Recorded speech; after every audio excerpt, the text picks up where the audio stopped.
Having the ability to have a privacy policy where you transparently say, hey, we do respect your privacy, we will never share or sell your data with anybody, it gives you some competitive advantage. It fulfills your website visitor or customer need to see that privacy policy in the footer, to see that consent banner, and to be given an option or at least a notification, hey, we actually are a very privacy focused company and we do not collect any of the data. The first thing that every privacy policy should have is the legal business name. And oftentimes when you open up a privacy policy, it has been taken from some other website on the internet and it doesn't have a proper legal name of the company. Emphasize is what personal information does your business collect. So whether it is like email addresses, first names, last names, cookies.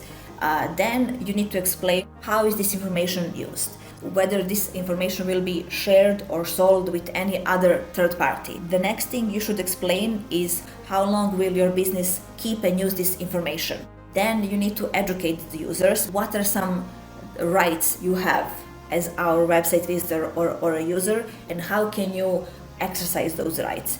The most commonly exercised user rights is right to deletion or right to access personal information.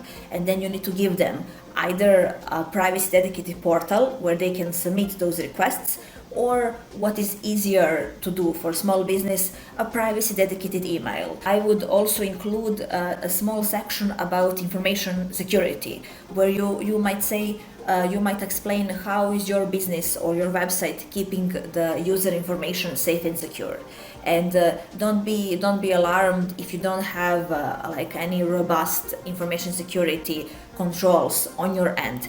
If you are using reputable vendors, such as, for example, Amazon Web Services, Microsoft Azure, they do offer some very robust and vetted by external information security auditors security systems. So you can rely on those if you don't have your own, because you are in fact using them. As for the cookies that are on the website, explain in your cookie policy what cookies are, because users are not that educated about cookies. Explain what cookies in particular is your business using, for what purpose, what is the name of the cookie, how it's been used, and what is the cookie's duration. So is it like a temporary cookie? Does it stay on user's browser for a certain period of time? And in the end, and this is maybe the most important part, you need to have a clear opt-in or opt-out mechanism. When a website visitor visits your website, the cookies will be automatically loaded on their browser, but you need to have somewhere on your website an opt-out mechanism where a visitor can say, okay, I don't wish to be tracked.